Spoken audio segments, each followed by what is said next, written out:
Right, hi everyone. Just thought I'll update people on yesterday. I'm a bit hot actually, sorry about that. We had our gaming group actually. Actually, it was only me, Jess, and Gary. The others couldn't make it, either through work and such like. But what we decided to do, because Jess wants to be a GM. So we helped her to be able to be confident enough to GM Doctor Who. So I went through a little bit with the Doctor Who RPG, and I got to say this Doctor Who RPG, I can't quite remember the full Adventures in Space and Time. It's one of the best uh, books that actually for your first experiences to do a GM. It's GMing. It's quite rules light, and it's just absolutely perfect for a first time GM. Definitely. So she's chosen really well with that anyway. That and it's quite so much easier because all the stuff that has been on our TVs over the years. So we went a little bit through that, and then I decided because I played this when I was on holiday and a few times actually, and it's a way of actually to get you to tell a story, but it can get really outrageous as well, and it's called well, I call it and then, where you actually you set the scene. We I started with you're walking in the park with my dog. I seen a purple dinosaur, and then you pass it on to someone, and the trick is to try to get to someone to stumble. It's not so good when it's with 3 people. When you got half a dozen people, you can pass it to anyone you like, and they've got to continue the story. If they can't continue continue it, they stumble, then takes what you win. But it went from that to a giant in the park after just with the flying machines under the giant's necks of bikers actually, and yeah, it ended up we ended up in the North Pole with a polar bear that ended up being Vladimir Putin in disguise. Actually, I kid you not. This is after having Excalibur as well in the North Pole, and I think somebody getting tied up. Uh, at the North Pole. I think it was the Prime Minister, which was Tony Blair, or I can't remember who it was, but it was the Prime Minister. Actually, it was the Prime Minister. It's for someone else, but yeah, it got tied up and that, and yeah, it ended up, with Obama signing up with Russia because to take over the world. Volcanic eruption that ended up, covering the North Pole. It ended up actually in the Houses of Parliament where the one with the Excalibur, has ended up, sitting on the House of Parliament saying I'm the rightful ruler and stuff like that. And then the Martians appeared. Actually, the actual Martians appeared, and the world got basically, well, virtually saved. Because I fed in the tea bit where where I think Gordon Brown was sipping tea. It ended up splashing over a Martian. Then I passed it to and then, and it was able to dissolve a Martian. So, the actual thing that was said that PG tips saved the world, which I thought was quite funny. So yeah, that is role playing at its purest. Uh, I mean, and it is a lot of fun. Actually, you should give it a try with your gaming group. Give it a try. Give it like 10 or so minutes. That lasted about 10, 20 minutes or so. But give it a bit of time with your group and play that before you play your main RPG, and just see where it goes. It could go, so outrageously. I've had a couple of blue ones as well, but really, it could go really out. I can't quite remember those, but it goes so outrageous at times, like it did there. And that's just with 3 people. Imagine it with double the amount of people. And I mean, you could actually, have a time limit where there's a minimum amount of time someone could set, that have got to do the story. Let's say 30 seconds.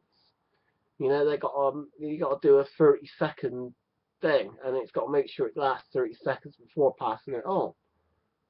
It's all up to the group. Or you could literally have cards, or even just keywords in a bit of paper to start, and each person could draw it out of the hat, and you've got to build the story from those starting words. And it'd be a hell of a lot of fun. And yeah, that was brilliant, and that actually helped, Jess, to help with, creating a story, ad-libbing a story. And then we got to actually where we were out for a meal actually in Cabot Sturkis. There was a gourmet burger place, actually really nice burgers there. So we went there, came back, and we told her basically, you've got to come up with a story where where there are problems for us to solve. And I'll tell you what, for that I count it as her first GMing experience. I thought she was pretty amazing. I thought she was better than me when I did my very first GMing. Way back when it was literally I started really with the black box, with the, oh no, actually, if I ever do get hold of that black box, because actually that was a really good, solid product. Yeah, I started off with that, and but she actually did something that would have been, harder than than a lot of people for their first time. It started actually World War III. We're somewhere, World War III, in a shop or somewhere, which you had to meet Dr. Fred. And World War III started, and she was given some sort of device, a clarinet device, I can't quite fully remember, where it created a portal to appear in an alternative dimension to us, a dimension where we were playing ourselves. We were just ourselves. And we went into an alternative dimension, and actually it was really good. She stumbled only slightly overall, I feel, but I told her, look, don't worry about it, even if you made a mistake. There was a bit where, we chat to do with who was the president of the United States before the current one, which actually the current president of the United States was Hugh Grant. Sorry, American guys, you lost the war of independence in this alternative dimension, and there was a different sort of UN that was similar but not quite the same. And there was a much different power structure than what there was, because England actually became a superpower in this. But yeah, it was a lot of fun. It was, it dealt with a alternate dimension. I thought she did really well. The actual president, she said it was George Washington, actually previous president from Hugh Grant. And it was a mix-up, because then she went, we came up with it showed us an image, and it was of George Bush. George Bush has been, looked like being nicknamed George Washington for some reason. But I tell you what, uh, she we she did really fantastically well with it. I felt, other than that, and I said, look, don't worry about it. Even if you make a mistake, you can easily incorporate it into the story. You can make those changes. And she didn't really stumble exactly because she was able to keep the story going. And the only reason why it stopped because I had to go. But it was pretty. It was inventive. It's very imaginative. I mean, there was one bit where we checked our own bank accounts. Gary had 7,000 shillings. She called them shillings, and I checked my bank account, which actually was married with 3 kids in this alternative dimension, and I had 100,000 shillings. We were also a partnership in a game shop. So it looks like in this dimension I was screwing Gary over right royally. Yeah, and there was a bit to do with green bread. Where we went into the supermarket, we checked the price of bread, which is equivalent of 1 shilling. Uh, but the bread was green, and this woman came up as well, and we asked about the bread being green or something, and we said, well, should it be should it be another colour? And we said, yeah, brown and white. What do you mean? That's mouldy bread. So I thought that was quite funny actually. But there was a lot of little gems, and actually I think one of her main strengths is, and it's actually somewhat quite hard to do, is winging it. And I think she can do this. I think she'd be a really great GM. I think I think having your first session you feel so much better with. It's just great she was able to get that under her belt, and actually she used the D6 throughout this session. No character sheets, nothing. It was 1d6. 1's a 3 you failed, 4, 5, and 6 you succeeded. Simple as that. And what she did was really great. I mean, we ended up this clarinet thing.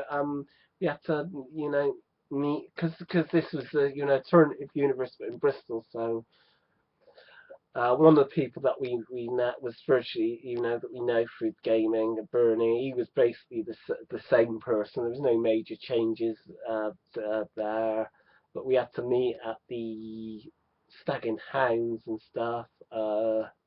We actually had a place, sorted out to us through Dr. Fred, because there's an alternative version of Dr. Fred, which is Dr. Toad, which was virtually the same, but dressed more snazzier, much more, glasses a lot, look better and stuff like that. This is actually an alternative dimension as well, where actually Jess died in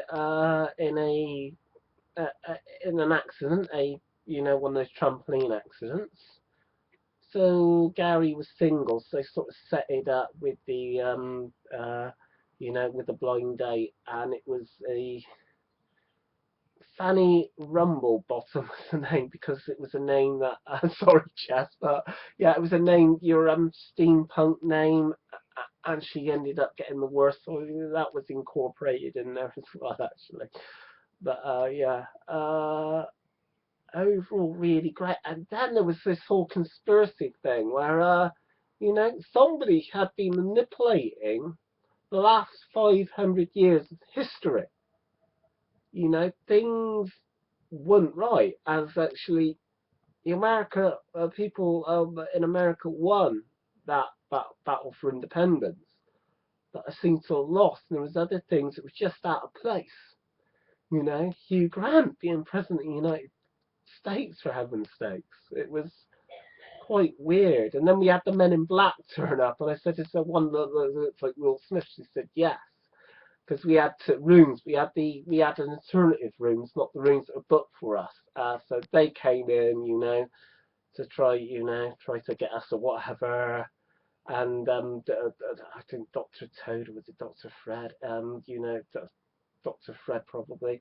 Ended up giving us some sleeping pills. They will knock you out until Friday.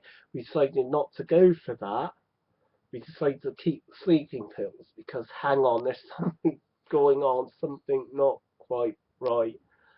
And there was also a bed that was on the ceiling, and we were looking for the switch, or to do with the switch to be able to get it from the ceiling down to the ground as well. So yeah, all in all, actually, it was one of the better RPG sessions I've had as a player. And honestly, I'm normally a GM. 9 times out of 10, I'm running the things. And I've had a couple of really great ones with Sean and that. But what she did was actually really inventive. She didn't stumble, it kept on, and that's something she made up, literally an hour, she still, literally an hour before she had a basic idea, and then she went with it, she winged it, she ad-libbed it, and she done such a fantastic job. I would say, yeah, that was one of the more enjoyable games I've had,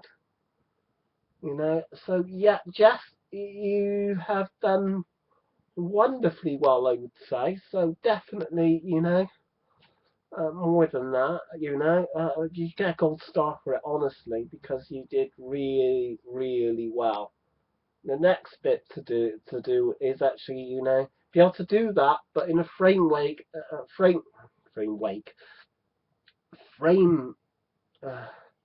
work of a RPG. So the next steps for you, Jess, will be to learn the basic framework of the rules to do with Doctor Who. You should be able to you'll pick up no problem. And after you've run your first few games with the rules, you'd be fine. You'd be absolutely fine. And your idea of doing a fringe game, you probably will be able to do that one day at some point down the road of actually doing some game, but on the same lines as the series Fringe. That would be really interesting, and I would really look forward to it, definitely. But yeah, it was, really, really great. It's just a shame I haven't got Jess or Gary here, because I would have, asked them as well how they felt and would have added to it. But you know, never mind on that. It was just really great to see someone shine like that. After before you've ever GM'd, the nerves and that, you get quite nervous. You think, well, maybe I can't do this. And GMing ain't for everyone, but I do truly believe that Jess will be absolutely fine after that. We're actually, the next session we're going to do a little bit of, role playing away to deal with problem players. So we're going to do a few little quick scenarios where, we'll role play a problem player thing, like metagaming and stuff like that. And, abusive players as well, to see how she would respond to that. Just, because I think that would help her as well for the future, to prepare her for, hopefully she'll never get it, hopefully she'll be clear of it, but if she does come across with the metagame player or other problem players, that she should be able to handle it no problem. And I don't think she'll have a problem, actually, to be honest. She has a lot of the times amazed me, but when we've been to the gaming conventions as well, she's constantly amazing Sean Connors as well. He'll tell you himself, and I hope at some point you will mention some, hopefully, at some future video, but to do with Jess, because you know, she has always amazed him. And I mean, the last game with what she was doing with the dice rolling alone was just crazy. It just made things a lot easier because I'm thinking, oh, another crit and stuff like that. So yeah, yeah, it was actually a really good day, and Jess, you should be really pleased with yourself, and you now be looking forward to future games that you GM, you know, in the future, and the fun's only just begun. Till next time.